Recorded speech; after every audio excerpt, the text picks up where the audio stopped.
My daughter lives in New York, so I get to visit.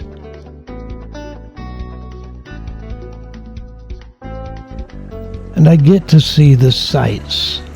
Times Square, usually high on the list. It's May, so the weather is good.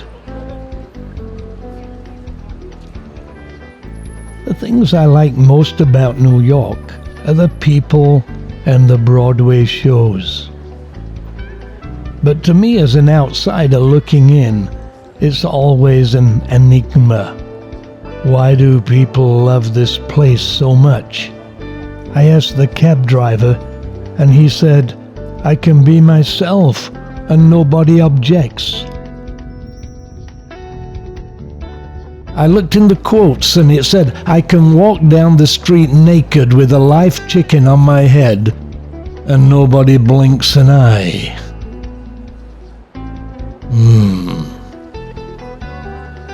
Hey Rachel, where can I get a live chicken at this time of night? We're in Times Square.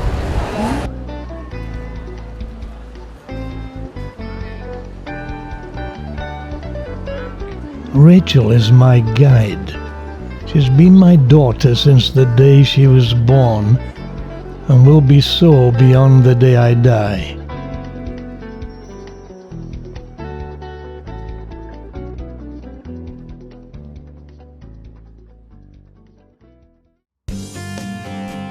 I said to Rachel, show me your favorite places. She lives in Brooklyn, so next morning bright and early, for Rachel that is, we headed to her favorite place.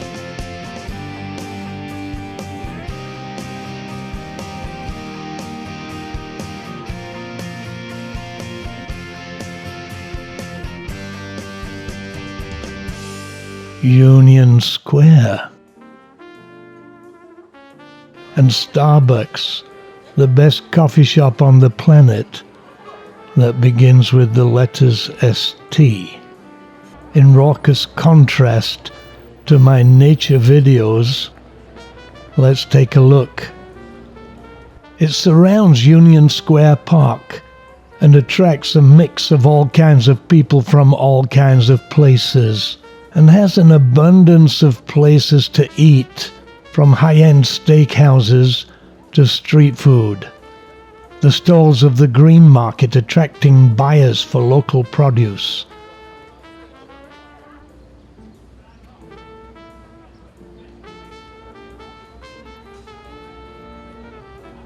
The park is a fun place to hang out and meet people, maybe, or simply watch people. There's also the street performers who keep the tourists, both local and otherwise, amused.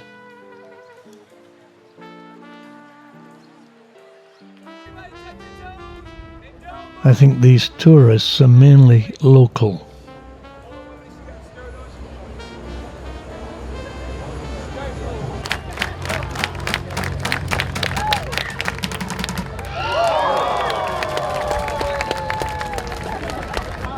And in case you're wondering, it's right on the subway.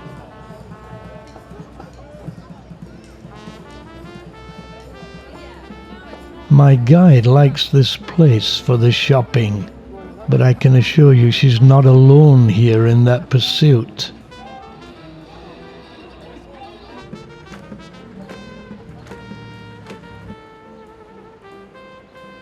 She told me I needed to see the Empire State Building and get a feel for New York, New York. So we did.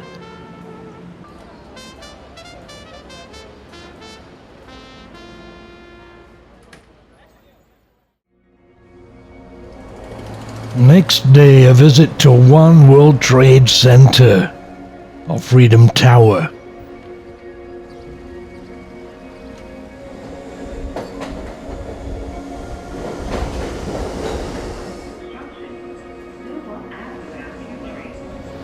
The events of the 11th of September 2001 will forever be engraved in the history of New York.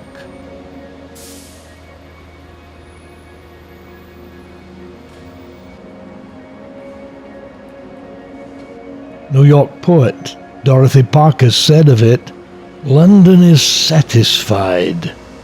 Paris is resigned. But New York is always hopeful." From the outside looking in, it appears the building has become the symbol not of freedom, but of hope, rising like a phoenix from the ashes, standing tall, reminding everybody of that hope.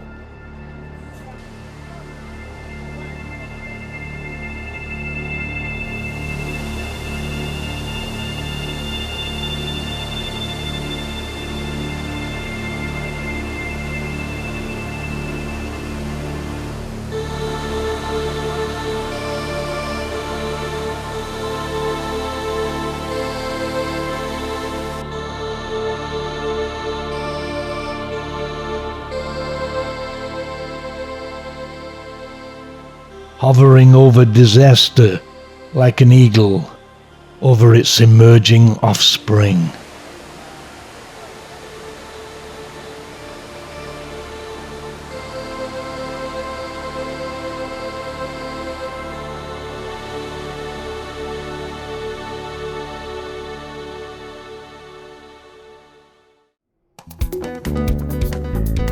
My exploration of this enigmatic city continues with a visit to two places.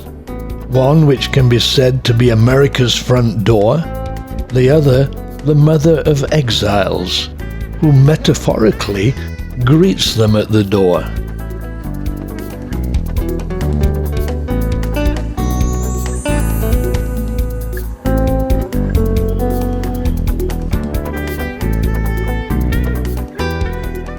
From Brooklyn over the iconic bridge to Manhattan.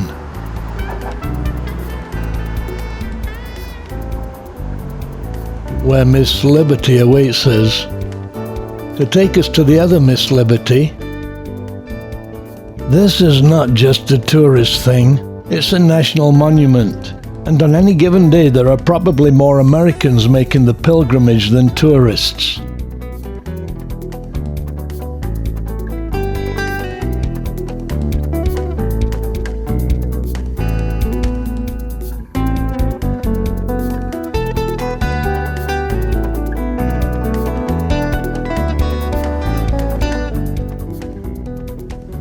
And there she is, the Statue of Liberty. Believe it or not, I'd only seen her once before. I was flying into LaGuardia Airport, looking down. This is certainly my first close-up visit, and one which I was eagerly anticipating.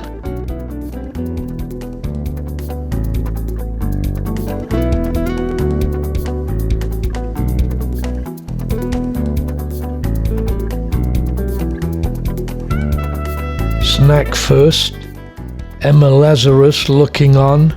What was it she wrote? "Give me your tired, your poor, your huddled masses, yearning to breathe free."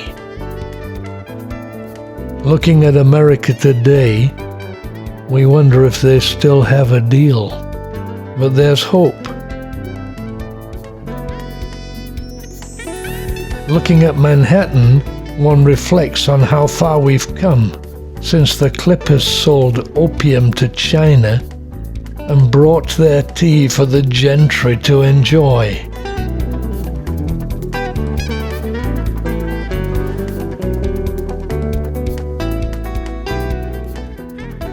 So from one iconic site to another, the Statue of Liberty is a colossal neoclassical sculpture on Liberty Island, the copper statue being a gift from the people of France to the people of the United States, and designed by French sculptor Frédéric Auguste Bartholdi, built by Gustave Eiffel, and dedicated on the 28th of November, 1886.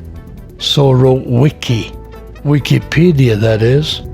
Wiki is Hawaiian for quick, pedia in Latin meaning learning, I'm therefore a quick learner.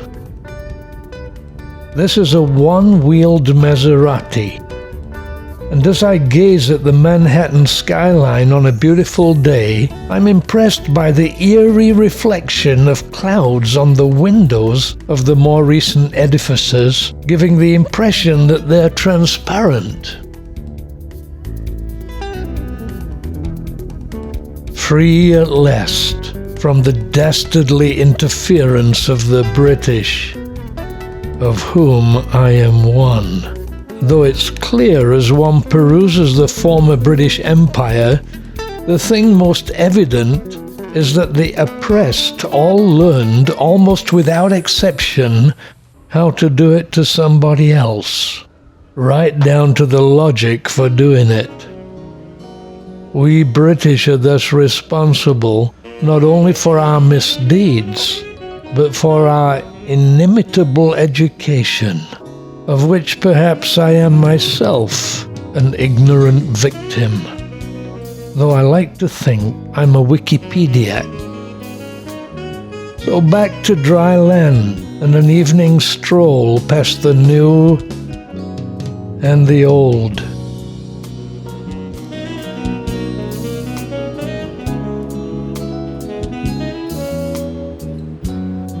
The attention-grabbing, the quandarifying, and the iconic. One might call New York the city of contradictions, of illusions. Things here ain't always what they seem to be, and nobody cares. And that's part of the attraction. It's been a great day. Thank you, New York, for allowing me a glimpse into your soul, however brief.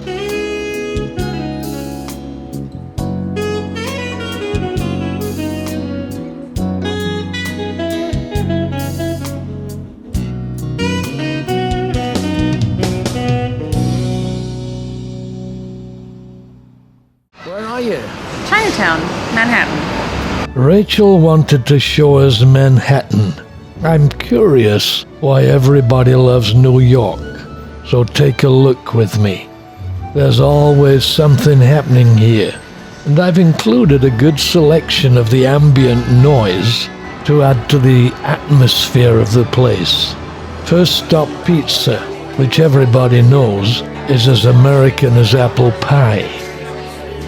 My old friend Bruce and his wife Terry are taking us to sample this culinary delight. Don Antonio on West 50th Street is one of the best. Judge for yourself. Wouldn't you like to be sitting here? Modern Neapolitan-style pizza. And salad to die for. Be careful. Just looking at the food here can make you fat. Then what?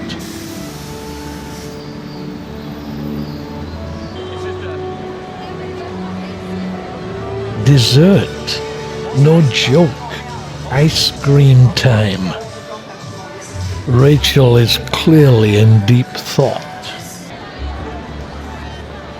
Then back to the throng. In New York, the greeting is, "What's up?" You can understand why. Just about everything is up. Then it's coffee time. There are 240 Starbucks in Manhattan.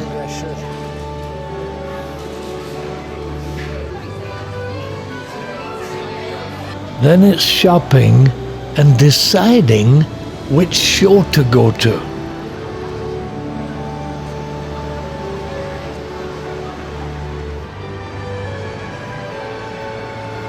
For your information, Fiddler on the Roof is the best show here since the Beatles were on the roof.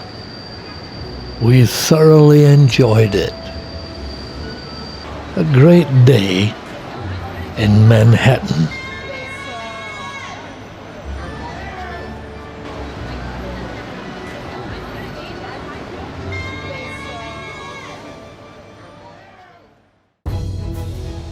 Today we are in for an enlightening odyssey to the renowned Ellis Island, which for millions of Americans is America's front door.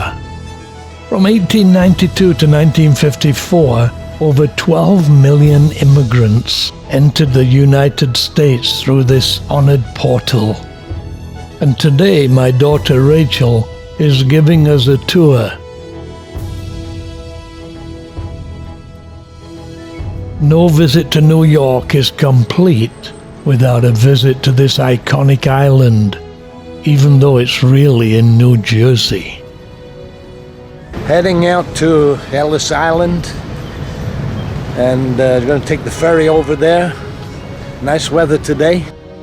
The Statue of Liberty and Ellis Island trip attracts great crowds because it's not just a foreign tourist thing, it's an American thing too. History, for many, a reminder of their beginnings in this their land of hope.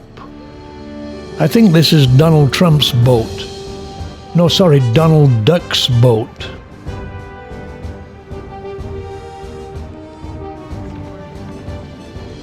Nearby, another, more recent icon of hope looms overhead. Freedom Tower.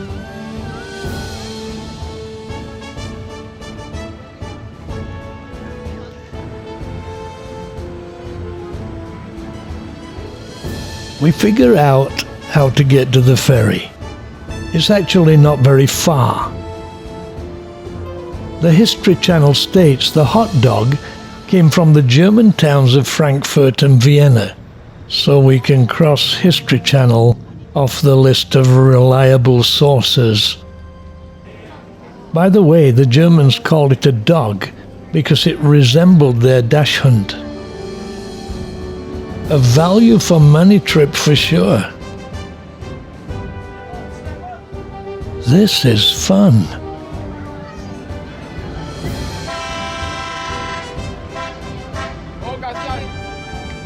I'm looking forward to a glimpse of history.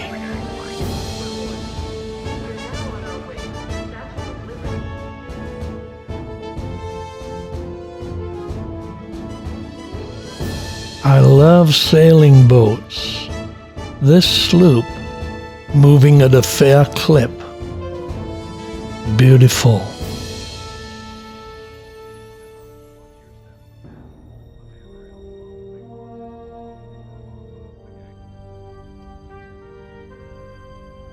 On our way to Ellis Island, we passed the Statue of Liberty, as did countless multitudes in times gone by. Just a small island in New York Harbor, but a place that heralded a new life for millions. It became known as the Isle of Hope. The thing for which they yearned the most was freedom. Now a museum filled with artifacts, exhibits, reminders, memories, the building itself being part of the museum. Once upon a time, many passed through this place. The poor, the downtrodden, they came from places that would not allow them to freely practice their religions. Unfortunately, the same still happens today. Some were alone. Some had relatives waiting. Some planned to work and return. They were scared and wary of government and police. When families were separated, they went through agony. Men were separated from women and children. They didn't know when they would be reunited. When all was done and they were reunited, the place became known as the Kissing Post, for obvious reasons. Even back then, American beliefs on immigration collided, welcoming yet fearful. Arrivals had disease of every kind. The fit were admitted. The weak were put back on the ships that brought them. America could not afford to admit diseased people. Thus it was said to be both the island of hope and the island of tears. And we get to experience it to some degree, to feel it, to get a glimpse of what they went through. See the photographs, walk where they walked, hear their stories. They gave me a banana. I'd never seen one before. I didn't know what to do with it. Then I saw someone peel it and eat it, so I did the same. It tasted like heaven. Some joker was telling people to eat the skin and throw away the center, and everybody was laughing. Here we get a chance to understand. The thing they yearned for the most was freedom, and this was the road to freedom. Across the bay, the promised land. For some, after years of abuse, they could become human beings again. As their ships sailed into New York Harbor, they would see the Statue of Liberty. Ellis Island is more than a museum. It's a place where we learn to understand what real freedom is, to understand what many went through by seeing our world through their eyes. On the outside looking in, all I can say is, America, never forget what, more than anything else, made you a great nation.